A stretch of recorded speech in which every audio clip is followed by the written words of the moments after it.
From textbooks to tablet, technology seems to be anywhere and everywhere, but how is technology really affecting our next generation of pupils? Is the new trend of learning helping or hindering Scotland's pupils' progress? We're asking local teachers and pupils to find out their opinion on technology in the classroom. What is your opinion on using technology in the class? So I'm really keen to promote technology being used in the class. I think it's really important. I think phones, iPads are like invaluable resources that we can be using in class to promote learning and engagement. I think using technology in the classroom is a great thing. It provides lots of opportunities for young people to develop skills, and particularly digital literacy, where just because you've been born as a digital native doesn't necessarily mean that you have the skills that you need to be able to go forward into future careers and future paths in life. So it helps to build on that. Do you think it helps or hinders their learning? I think a little bit of both. I do think I try to use it to my advantage, but we have the obviously bring your own devices policy in school, and I do think that encourages pupils to have their phones out at all times when they don't necessarily need to be used. So if I want them to use their phones, then that's fine, but sometimes pupils don't realise that there are times when they shouldn't have their phones out and they shouldn't just be on them all the time. I think that ultimately it helps being able to have kind of so much information at your fingertips and so many different ways to do things, to engage and make things interesting is definitely helpful. Obviously there are some issues with it, but on the whole I think it's much more helpful than it is a hindrance. Do you prefer your pupils doing their homework on paper or online? I think probably online. I do a little bit of a mixture just now, but I use Edmodo a lot for homework. And it's good because there are less excuses, I think, for people to say, oh, I've forgotten it, because they can easily upload it on Edmodo, which is good.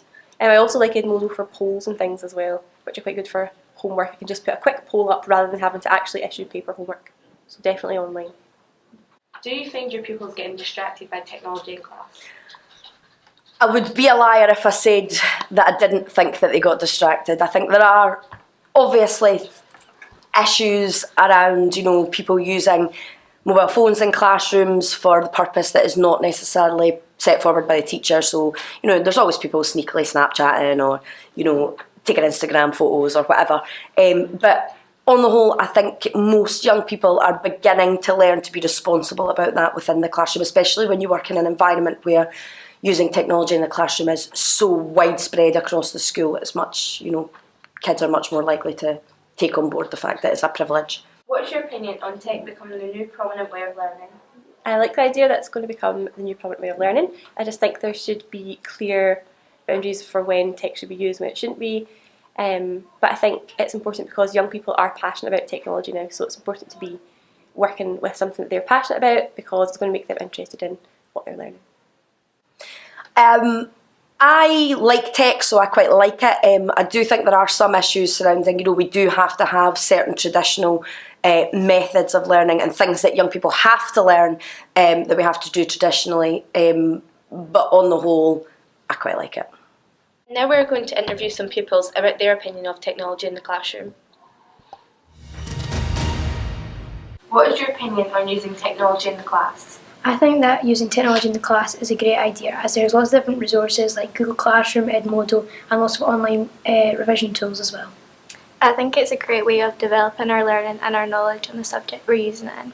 Do you prefer homework on paper or using online resources? I prefer homework online as it is more easy to access and you can get it from lots of different places. I also prefer homework online because it's easier to access, as Ryan said, and it's also no worrying about if you lose it or anything. Do you think it helps or hinders your learning in class? I don't think so. I think it's just very useful and helps you understand more in detail, and you can read over it at home as well. Personally, I think it does because you have more access to more information. Do you think technology in class is distracting? No, I don't think so, as long as you're using it in the correct ways that you've been told to use it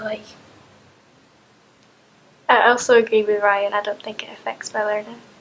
What is your opinion on tech becoming the new prominent way of learning? I think it's quite a good idea, and I think that it's going to be the future, so I think it's just a good idea to start using it more and more now.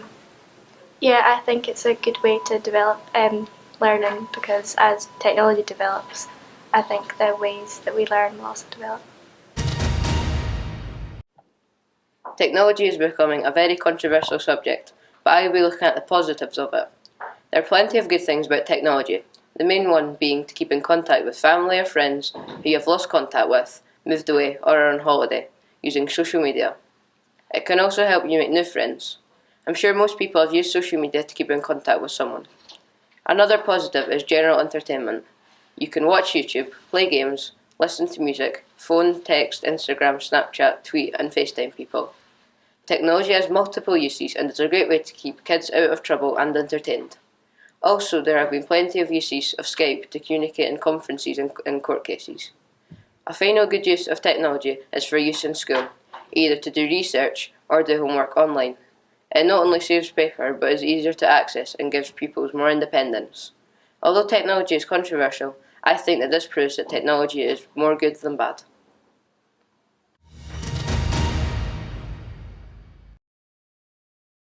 With so many people on the internet, does anyone stop to think about the effect it is having on the brain?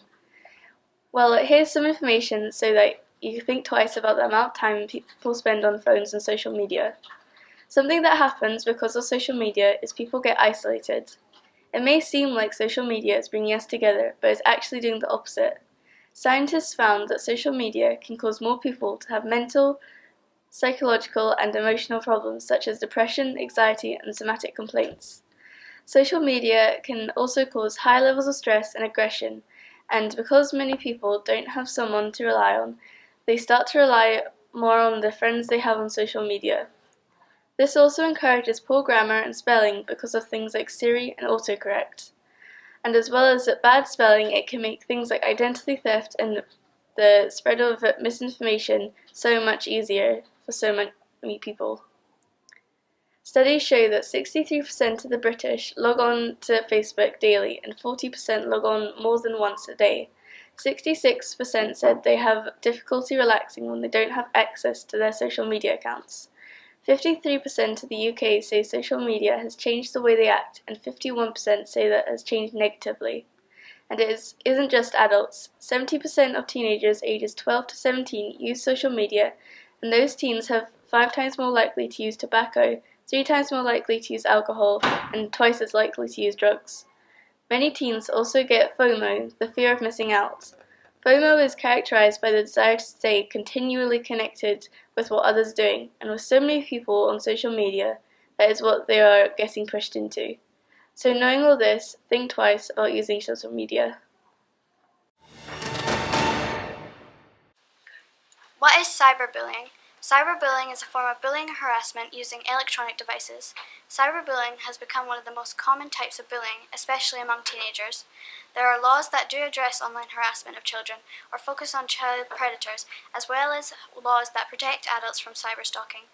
Research shows that negative online behaviour starts at primary 3 and mainly boys are first affected, but girls are more likely to participate in online bullying in high school compared to boys. Whether the bullying is towards a male or female, his or her purpose is to embarrass, harass, or threat the victim or group. Bullying most often occurs through email, text, or contact over a social media platform. Cyberbullying can have critical impacts on a person's health in forms of low self-esteem, depression, distrust of people, and even more extreme impacts such as self-harm and even wanting to commit suicide after being bullied online.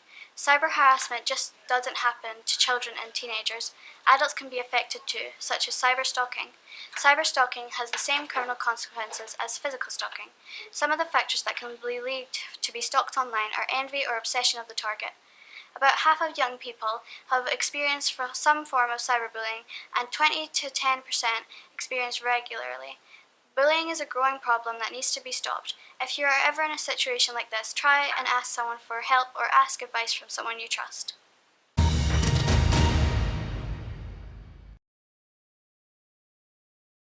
Today we've looked at how technology and social media really affected pupils in Scottish schools. Thank you to the teachers and pupils of Larbert High School for your contributions. If you would like to join in this debate, tweet us at the link below. Thanks for watching.